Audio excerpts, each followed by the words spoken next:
It's 1:30, so let me welcome everybody to the 2022 Symposium on Substance Use Research. I think this is a meeting that you're all going to find really valuable and learn a lot from as we go through the next few days. This particular meeting is co-hosted by a number of different groups, and I want to recognize those groups before we get started and thank them for their contributions to help making this whole meeting possible. I want to start with the COBRA on opioids and overdose. It's located in Rhode Island, the West Virginia Clinical and Translational Science Institute, the West Virginia Idea Network of Biomedical Research Excellence, or NBRA, the Rural Drug Addiction Research COBRA that's located in Nebraska, and the Center for Addiction and Disease Risk Exacerbation that's located at Brown University. All of these groups have helped put this and fund this organizational meeting and symposium. And so we're very appreciative to them, and they all welcome you as well to what's going to be an exciting next few days. My name is Gary Rankin. I'm a professor and chair of the Department of Biomedical Sciences at the Joan C. Edwards School of Medicine at Marshall University in West Virginia. And I'm also the principal investigator of the WV NBRA. And we're really proud to be a co-host of this particular meeting.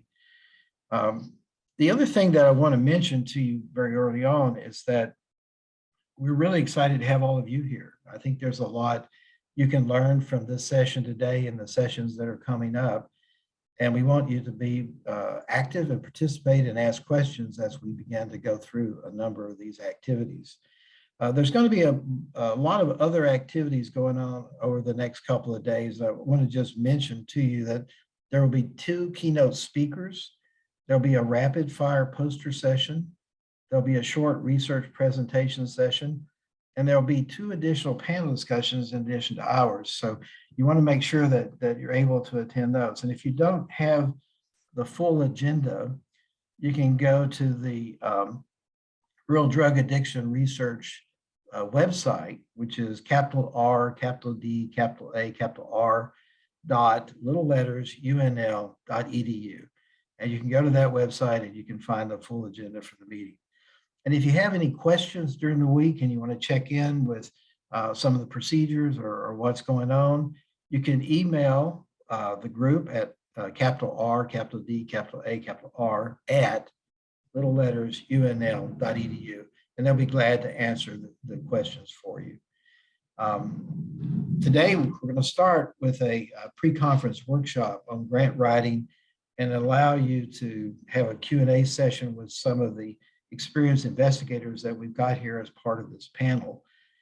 And I think it's really important topics we're going to talk about today. We're going to talk about things such as effective grant writing, how to realize that the funding announcements are out there, talk a little bit about how to approach a program officer if you've got questions, and then a lot of other aspects that go into preparing a successful grant proposal and actually how to deal with one that's not.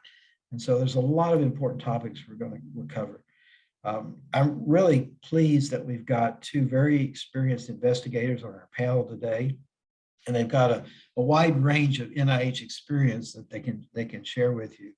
Our panelists today are Dr. Joan Lukoski, Dr. David DeLillo, Dr. Daniel Morgan, and Dr. Susan Ramsey.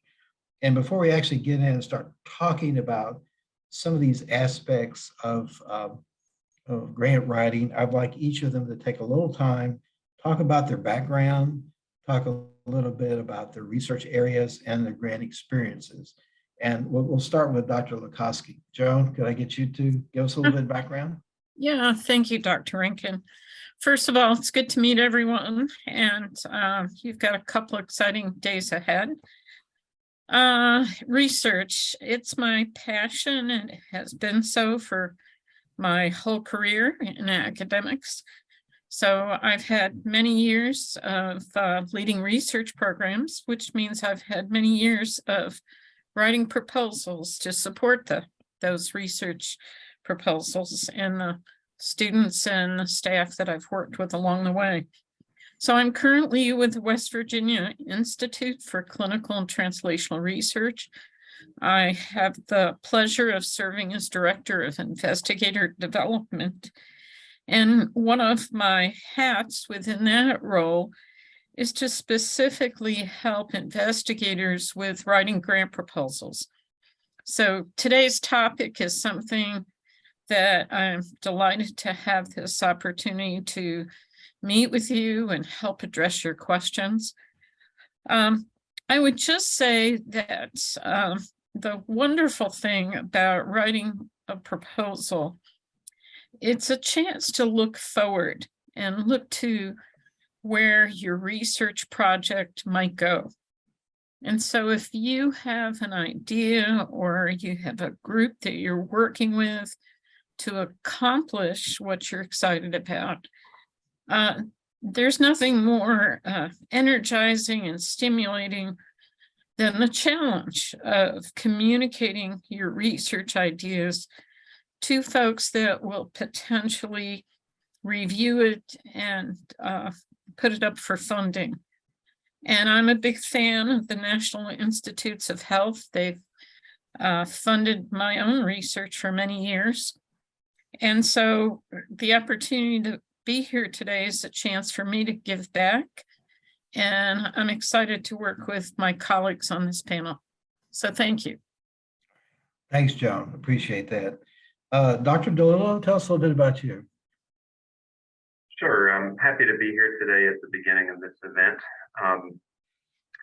My research, since I was a graduate student, has focused on trauma and interpersonal violence from both the perspective of victims, how they adjust to experiencing traumatic events, risk factors for interpersonal violence, things like sexual assault, intimate partner violence, and I'm especially interested in how alcohol interfaces at different levels of that. So it's a contributor to those events, it's also a consequence of those events. And so my funded research has really centered on different topics related to that. In terms of kind of my grant history a little bit, I was actually a research assistant professor before coming to the University of Nebraska-Lincoln for 3 years at the University of Missouri. And that was really when I first got exposure to what it was like to be part of a big, exciting, project, and learning kind of the ins and outs of how to coordinate a study. And then when I came to Nebraska in 2000, I had in mind that I wanted to apply for a K award, and eventually applied and received a K award. And as Joan was saying, I found that to be incredibly exciting, the idea that you can put your ideas down in a compelling way and have everything come together, and other people will validate that your ideas are important and compelling scientifically, and then being able to have the resources to do the research that you proposed, that you've been thinking about so long. So I knew when I got the K award that was something that I wanted to continue to pursue. And since then, I've been funded by various NIH institutes, NIMH, NICHD, and more recently NIAAA, and submitted a grant yesterday. And so continue to do that, and just I'm looking forward to sharing some of my experiences and hopefully making some helpful suggestions today. That's great. Thank you, David. I really appreciate that. Dr. Morgan. Thanks, Gary. So my name is Dan Morgan. I'm an associate professor at Marshall, where I work with Gary. So my research is focused mainly on signaling mechanisms involved in cannabinoid tolerance. That research has been funded almost continuously since 2013. First by an R21, then a K01, so it was a little bit backwards in that sense. And then finally by an R01 that we're sort of working to renew now. So I'd like to echo sort of what Joan had said. I've always really enjoyed grant writing, and I think it's really because of that prospective nature of it that it really makes you think forward in terms of where things are going. And I've always found that to be really exciting in terms of planning and developing sort of the future, I guess. So so that's basically what I have. Okay, thanks, Dan. Dr. Ramsey. Yes, good afternoon. So I am Susan Ramsey. I'm a clinical psychologist by training, and I'm a professor in the School of Medicine at Brown University. And my research has focused on the development and testing of behavioral interventions, primarily at the intersection of substance use and both HIV prevention and improving HIV care. And I have survived in a soft money position for over 20 years. So I've written a lot of proposals and have been fortunate enough to have enough of those funded that I've survived in a soft money position for over 20 years. And I agree. I love writing grants. I don't love always writing as many grants as I have to, but I love the grant writing process because I feel like it's a time when my ideas are sharpened. As I start to think, because I've reviewed enough grants that now I think I can take a critical view of what I'm writing at the same time I'm writing it. And so I feel like I never know a project as well as I do when I'm writing it in the grant application. And, the resubmission process can sort of be a little bit painful at times because you have to go back and sort of become, knowledgeable in the way you were the first time around with the application. I'm happy to be here. That's great. Thank you, Susan. We appreciate it. I think all of us have been involved with grants at one level or another over the years. In my own case, I've been writing grants for 40 plus years and have been very fortunate to have most of them funded. But as we'll talk about, that doesn't always happen. And I think Susan's alluded to that. And we'll talk about a little bit about what you might be able to do when that happens. Again, let me thank everybody for joining us today. I think this is something that's important. A few housekeeping things I want to remind you of. One is that this event is being recorded.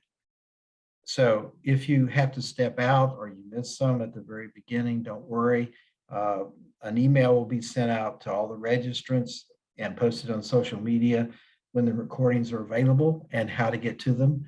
So if you missed something today because of other activities you've got going on, don't worry. You'll have an opportunity to go back and see the rest of this later.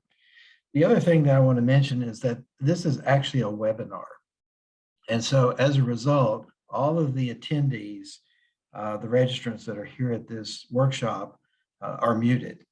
And so what you need to do is use the Q&A function on the lower bar. If you have a question you want to ask anybody at any time, put it in the Q&A and I'm able to see that and I'll be able to get to that and we'll try to answer all of your questions as we go along through the session today.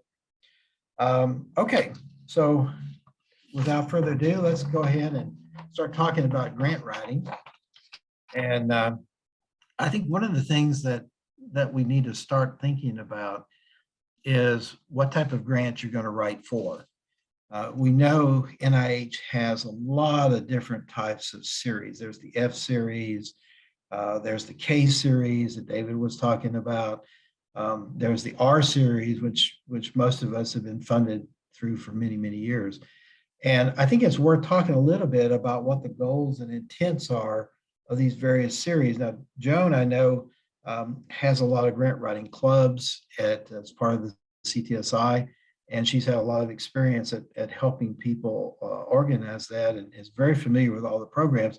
So Joan, why don't you start and give us a little insight into these various programs. Thank you, Gary. And first of all, NIH has lots of alphabet soup. So T's and F's and K's and U's. Sometimes it takes a while to sort out which one is the right alphabet for you. So first of all, NIH, as you know, the mission is not just doing research, it's education and training. So some of the alphabets focus on training.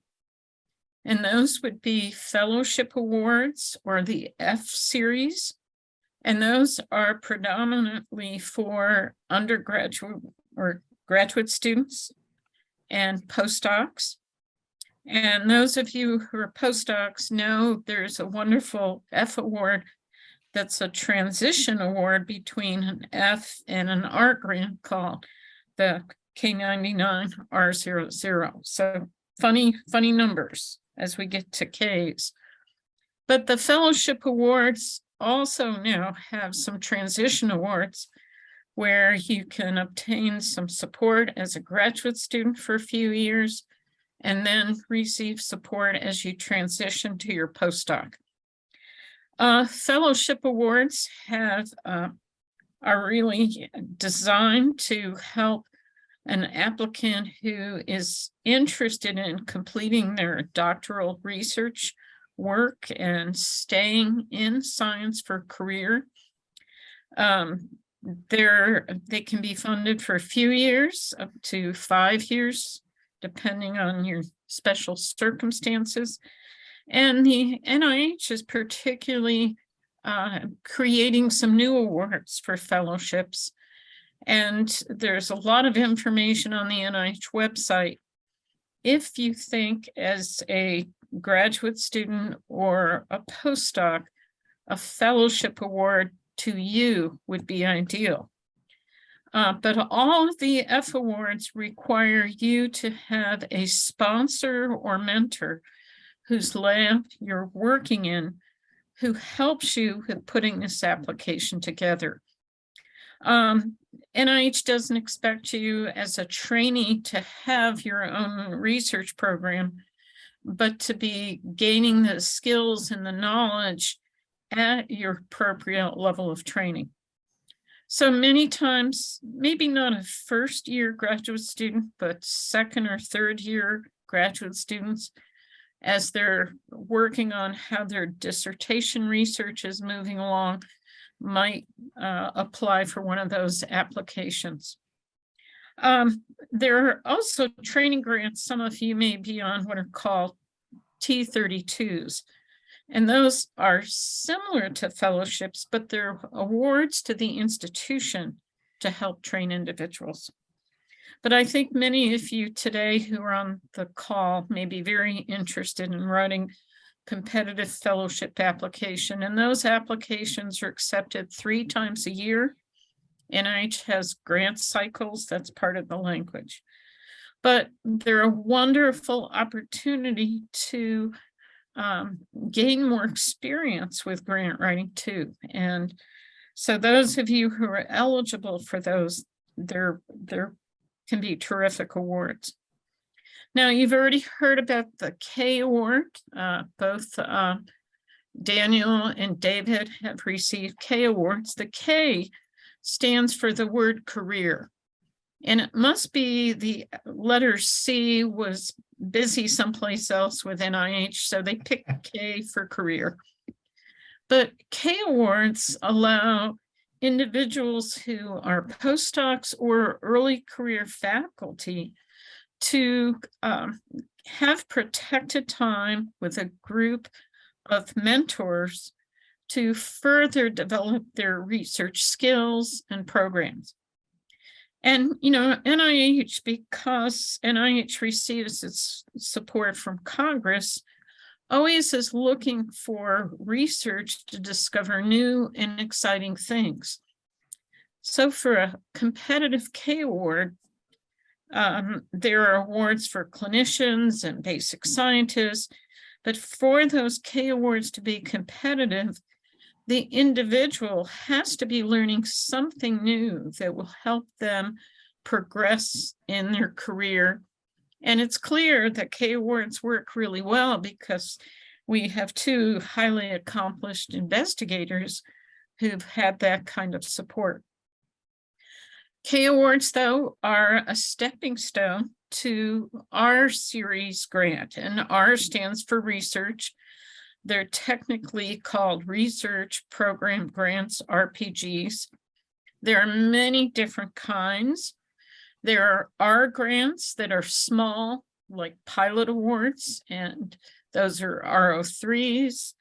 There are 2-year proposals. There are R21s, which are for 2 years with a larger budget. These are exploratory grants. There are R15s, which some of your institutions may qualify for, and those all have special requirements.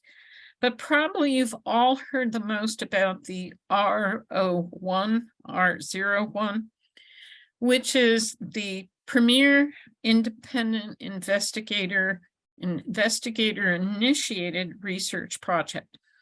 That being said, all of these R grants, and we'll talk about this next, I think, Gary, is there are program announcements that come out for these awards that have lots of instructions for how you need to put your application together.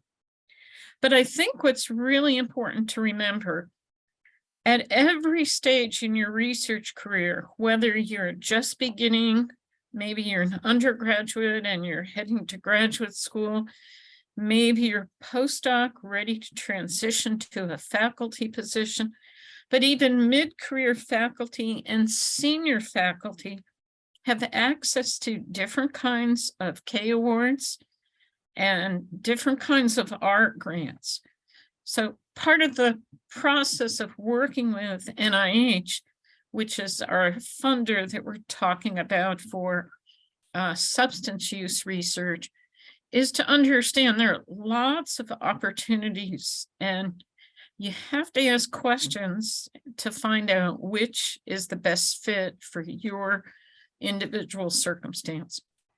Yeah. So with that, Gary, I'll turn things back to you and see if others have other comments to add about the different types of NIH grant proposals. Right. Anybody else want to add anything to that? Okay, I think we covered that pretty good. Let's talk a little bit about the request for applications, or RFAs. You know, one of the things that is important is to know what's being offered and when. And NIH puts out a number of things. They can be called RFAs or other designations. And let's talk a little bit about those. What should an investigator be looking for when an RFA comes out? And how should they respond to the various components that are in an RFA? Susan, David, you guys, Dan, want to try to contribute to that?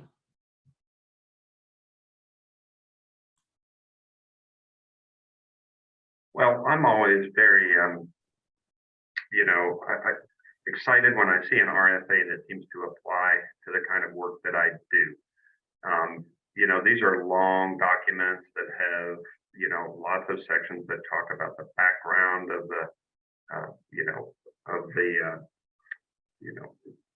what went into developing the RFA.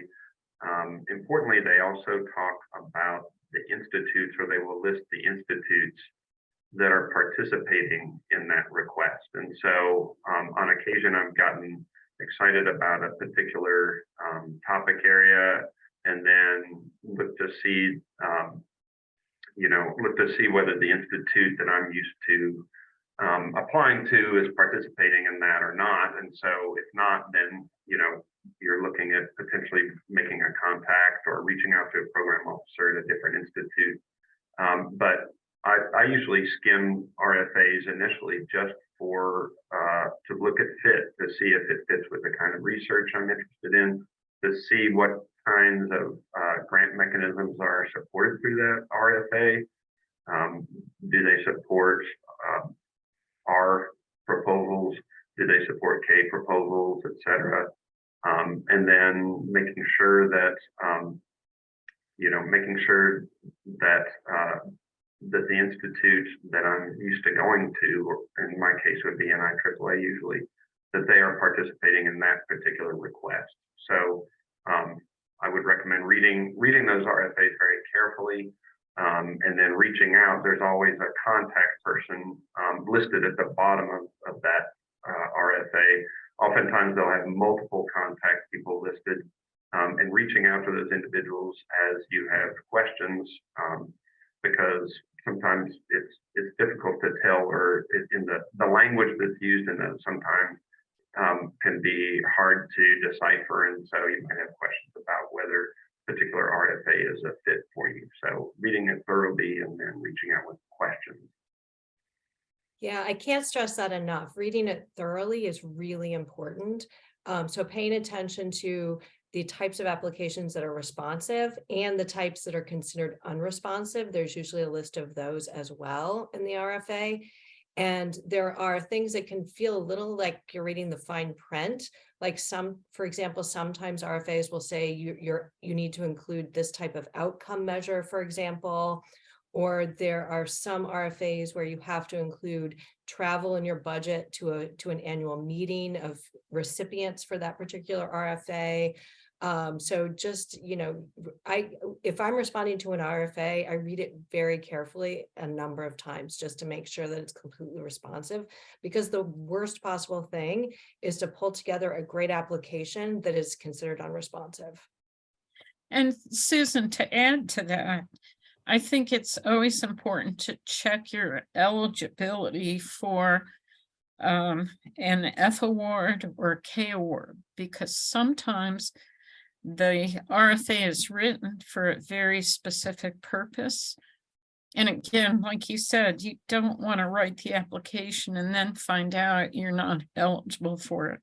So an example I've seen is there's an R21 exploratory grant out from the National Institute of Biomedical Imaging, NIBIB.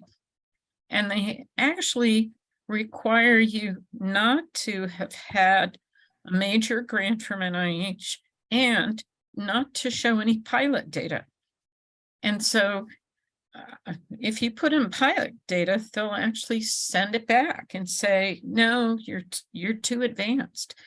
So NIH uses these program announcements to attract early career stage investigators for certain projects, or groups of senior faculty many times to put in collaborative grants too.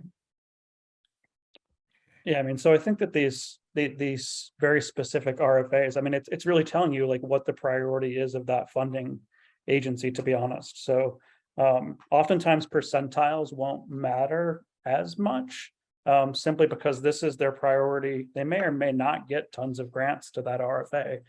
Usually that's going to be to your advantage, I would say, in terms of like they may be funding at percentiles that typically wouldn't be funded to a parent award.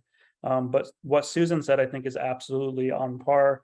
It's really, really important that the application is responsive to the RFA. And I would even say that it's probably important that you talk to the program officer in advance in terms of at least, I mean, like not all program officers will necessarily read your specific aims. Oftentimes they will, but certainly they're willing to read like a paragraph, basically explaining sort of what your idea is to make sure that they feel that it's on target for what they're looking for.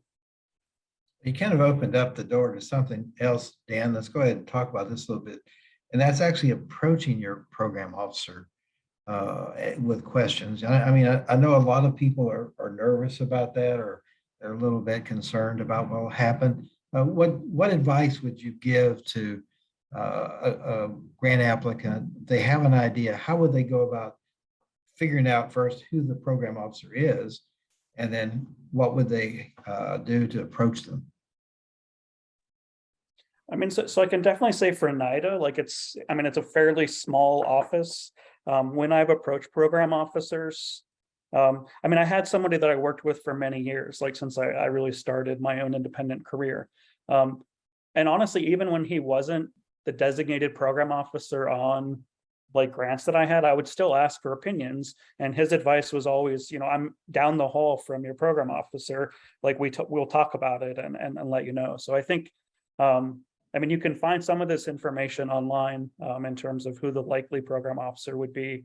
I think contacting them, and even if they're not in charge of that program, like usually they're pretty willing to point you in the right direction in terms of like who they think would be appropriate to sort of talk to and go over the ideas that you have. So.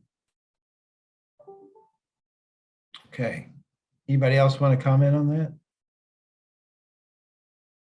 Yeah, I would just add every funding agency, not just NIH, but private foundations, other government agencies, there's always a program officer, and their job is to help get the research funded. and they're there to address your questions. And most of them either have a research background in basic research or translational or clinical research. So they're always looking to get to know individuals that are starting out their careers because they're excited for you and also hope your research interest might be what their funding agency is interested in funding. Also, you'll find the websites for the different institutes at NIH have lots of information on who their program officers are. And NIH has a tool called Matchmaker, where you can actually find some information on what types of grants are under the care and feeding of a given program officer. But, you know, you don't have to pick up the phone and call a program officer. Probably the best way to contact them is a very polite, professional email, and keep it short and just introduce yourself in a sentence, maybe have a sentence about your question or your research interest, and then ask if you could find a time to chat with them. And, you know, if they understand you're a graduate student, or they understand you're a postdoc or experienced investigator, they can quickly adjust to getting you to the right person. And so, for example, there are specific program officers that address training grants, like training awards, like K awards and fellowships. And those individuals may be different from the folks who are handling the art grants. So the program officers know each other, they work together to meet the mission of a given funding agency. And so with NIDA, National Institutes of Drug Abuse, those program officers know each other.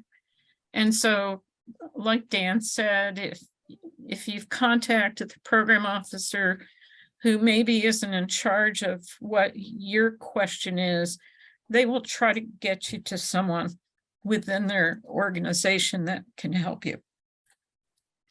So I'm guessing a lot of people in the audience are probably neuroscientists. So one opportunity I would take advantage of. So if you're attending the annual SFN meeting, which is coming up this weekend, it's a really good opportunity. So representatives from NIDA, NIAAA, NIMH, and NINDS will all be there. Now, will you get, I mean, because there's so much noise and stuff going on, is it going to be the most valuable time in terms of really going into depth with your grant? Maybe, maybe not. But what it does is it gets you face-to-face time with these program officers, and it helps them remember sort of who you are. So I would take advantage of that, those opportunities. And they may exist at like other large national meetings, but I know at SFN, that's something to take advantage of. Or Dan, if some of you go to small conferences in the summer, like Gordon conferences, many times the program officers will show up for those too. So they're actually delighted to meet you because they were once early in their careers too, and they want you to be successful. So they're looking for you. So keep that in mind. Yeah. Yeah, we're go ahead. Oh, I was just going to add, in addition to everything others have said, that as in any profession, there's variation. I find that some program officers are very quick to respond and very helpful, answer questions thoroughly, and or refer me on to others who might know more about my question. And then sometimes others are a little more slow in responding, or a little less forthcoming with the kinds of information that I'm hoping to get. And I think that's fine. I think, again, like in every profession, there's going to be some variation. And, if you're starting out and first starting to reach out to program officers, hopefully you get somebody in the former category. But if you get somebody who's not so responsive, it's not anything to take personally. It's something to just remind yourself that they're extremely busy themselves. They have lots of people trying to contact them, probably all the time, and just to be persistent in seeking the information that you want, and not take it personally if you don't get what you're looking for right away. Yes, that's been my experience, that there's a lot of variability. The other thing that I wanted to throw out there is that I do think that it's most helpful to start with an email. However, sometimes program officers feel more comfortable giving information over the phone, particularly if you are seeking advice about how to respond to a summary statement for a resubmission. And so sometimes those conversations are more productive over the phone. Yeah, I think that's true. I've seen that with some of my faculty over the years. That's very, very true. One of the things that I remember when I was an early stage investigator a long time ago was that time management was a real issue.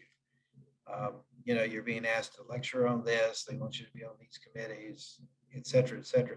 What advice do you have about managing your time when you're trying to put a grant together? Start early. I think sometimes with a grant, it takes us time to think our ideas through, to find the right people who are going to be on our team to help, and to ask questions, to talk to a program officer. So just thinking you're going to sit down and write it in a long weekend is not the way to write a proposal. So I think that's the first thing, is you've got to be kind of planning ahead. And also, don't ever take vacation until your grant's submitted, okay? Because sometimes there's a glitch at the last minute and you have to be there to fix it. But if you spread it out over time and do it step by step and write a part piece and get some feedback and revise it and get some more feedback, then you're likely to have a product that comes together and actually over time is very competitive. But if you start at the last minute, that's doomed. Particularly if you are a new investigator and you don't have a lot of grant writing experience, you want lots of time to get feedback and lots of time to incorporate that feedback, most importantly. And what I always tell new investigators is that you are the only person who's going to work on this at 2 a.m. Other people are not going to review this to give you feedback in the middle of the night so that you can submit it the next day.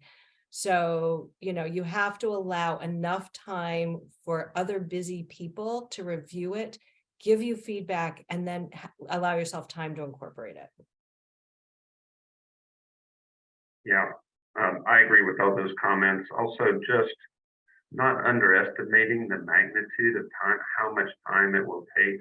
I agree completely about starting early.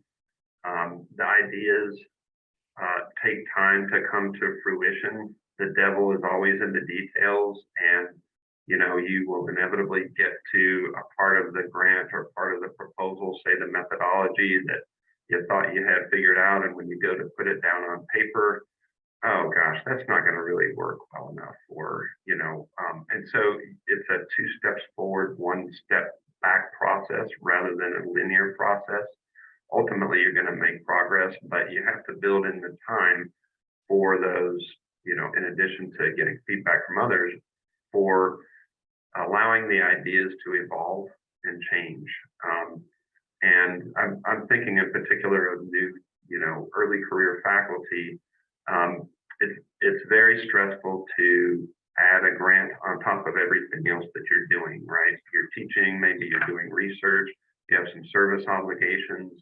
I think probably writing, say, an R01 or even a K award is probably the equivalent, and I'm a clinical psychologist in my field, of publishing 2 or 3 papers, 2 or 3 manuscripts, in terms of the time and effort that goes into that. And so to the degree that you can plan ahead and prioritize the grant even months out, knowing that in the last 2 or 3 months, There's inevitably a crunch at the end, and not just adding it on top of everything else. If you can negotiate a course release in a semester that you have an RO1, for example, scheduled to be submitted, or in some way find a way to clear some time, so that although you'll be up at 2 a.m. if you need to, if you don't have to, that's always preferable. And just thinking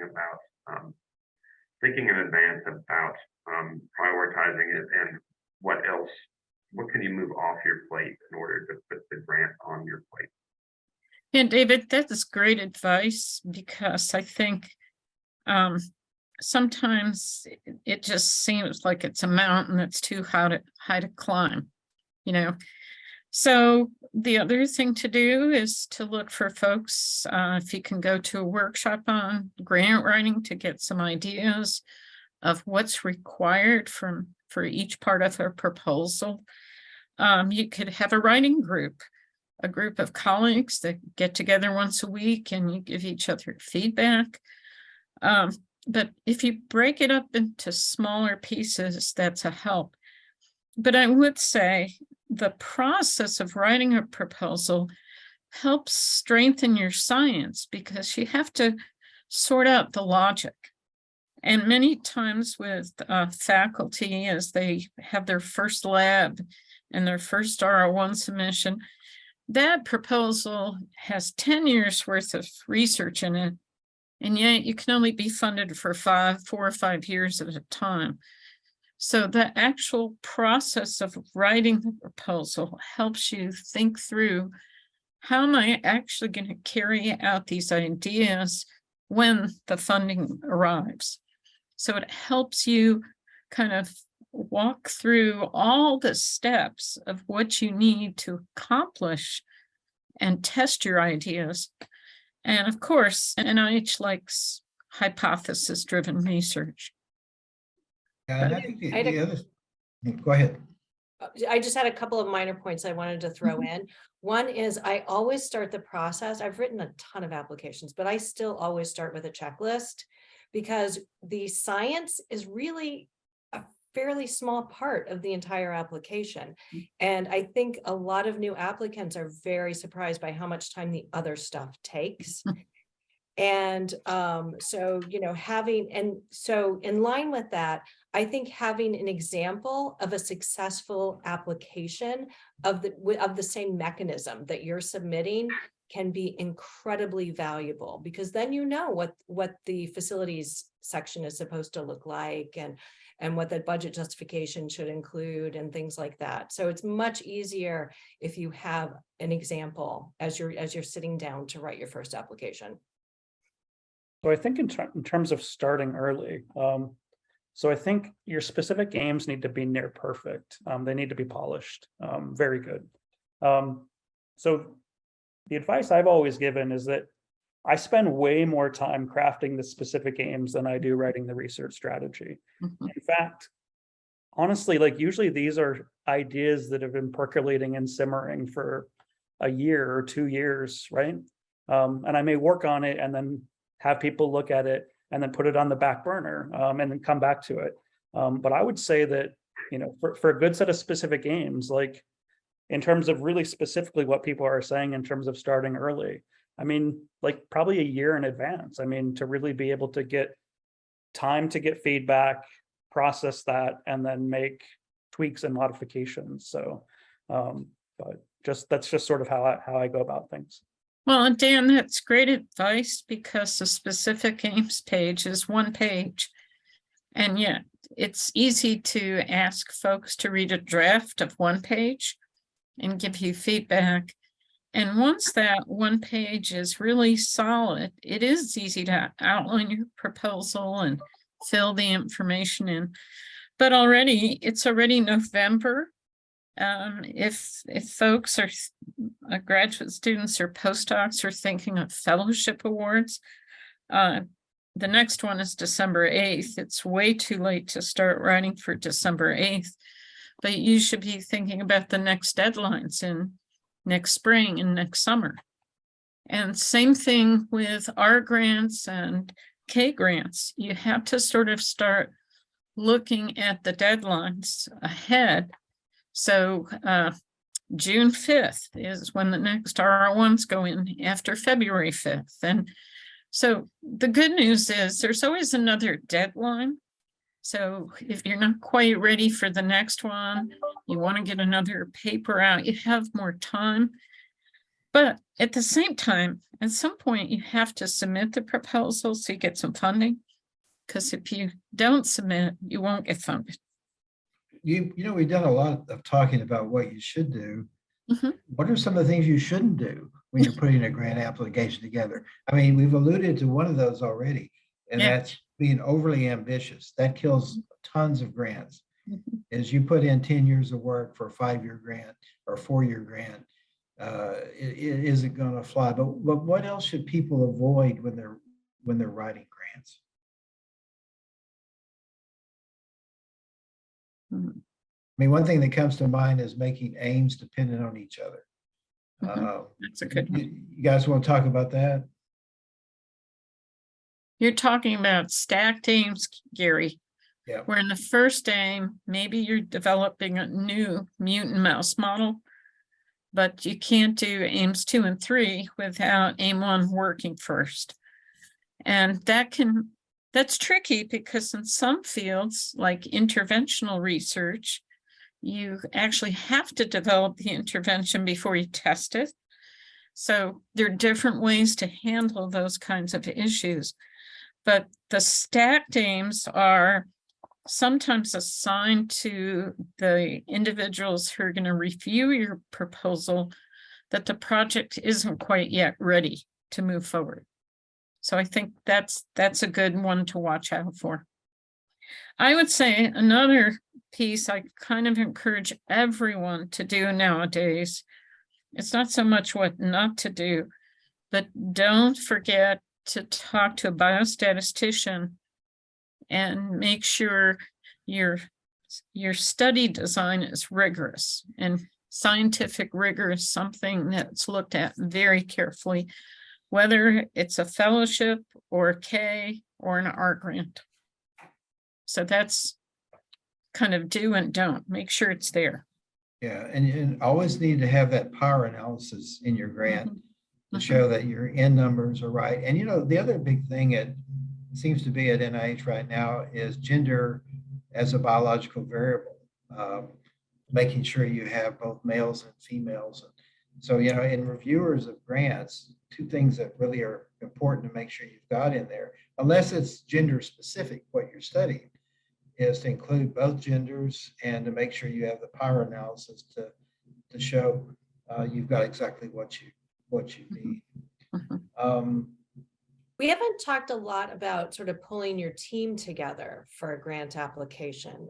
So I just wanted to speak to that really, really briefly. I think, you know, one thing to avoid is overlap, that you don't want co-investigators or co-investigators and consultants who look like they're bringing the same area of expertise or experience to your application. And then you also don't want to have uncovered areas. You know, so sort of thinking about kind of gaps in expertise that might exist and trying to find people to bring onto the team to fill those gaps. That's good. That's good. You know, the other thing that we really haven't talked a lot about yet is preliminary data. Some applications require it, some don't. What is your stance on preliminary data? How much should you have? And you know, even if a grant RFA says they don't need preliminary data, we've heard in one case they'll send it back if you put it in, but is that always the case? No. Yeah, many grants, even though they're pilot or exploratory, the reviewers are going to read your grant to see if your idea is feasible. And feasible means that you can actually do it, that it will work. And pilot data is actually one of the best ways to address that question for many proposals, because it shows the reviewer you have collected some data. There's maybe some data to address your hypothesis to show that likely the mechanism you're proposing is working. And if you have so much data, you can publish it, and then it's a publication, and that's wonderful data too. But sometimes with grants, we have to kind of hook the reviewer on what's exciting about what you're doing. And sometimes pilot data is a great way to do that, because folks who are researchers like ourselves, we're always curious and interested in new things.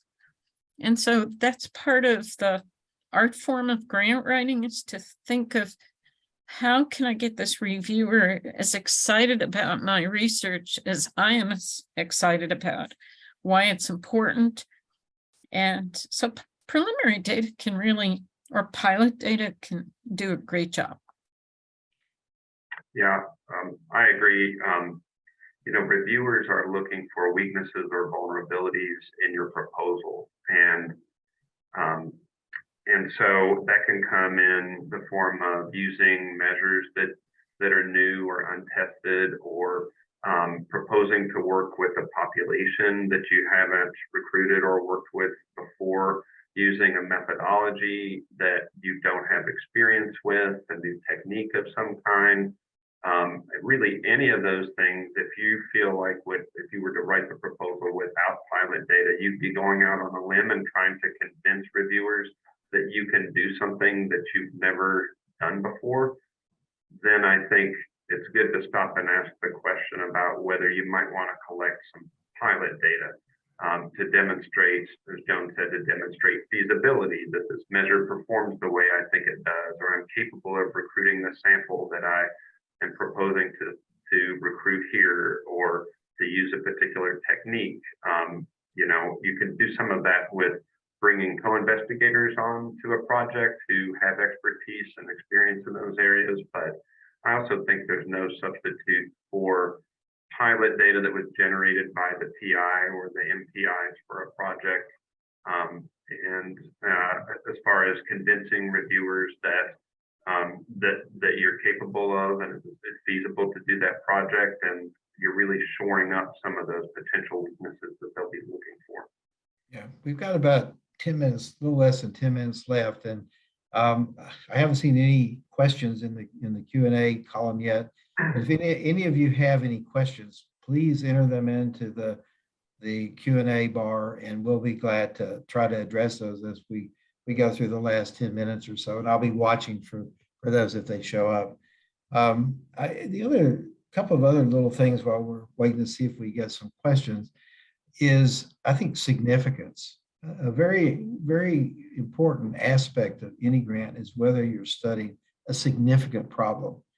I look always as a reviewer to see how many people are affected by whatever condition is going to be studied. But would you guys comment on that? How important it is to write a good significance section and a good innovation section?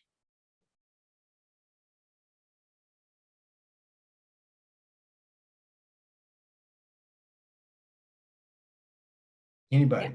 It's key. It's key. When I get a summary statement and my significance scores are not great, I feel like that's sort of an application killer. I don't feel, it's really hard to turn around a resubmission and overcome a significance problem. So, it's really key to make sure that why is this important is being addressed very, very carefully in your application. And I think it's often, what I've seen in applications when they don't do a very convincing job is often they sort of start 2 steps ahead of where they should, instead of particularly, thinking about kind of the study section that your application is likely to go to. You may be talking to a more general audience than you're used to talking to. So you may need to, take a couple of steps back and explain, in your explanation, in your sort of logical argument of why this is an important thing to do. You may need to start earlier than you're accustomed to. We're kind of bringing it to the end. We've got about a minute left.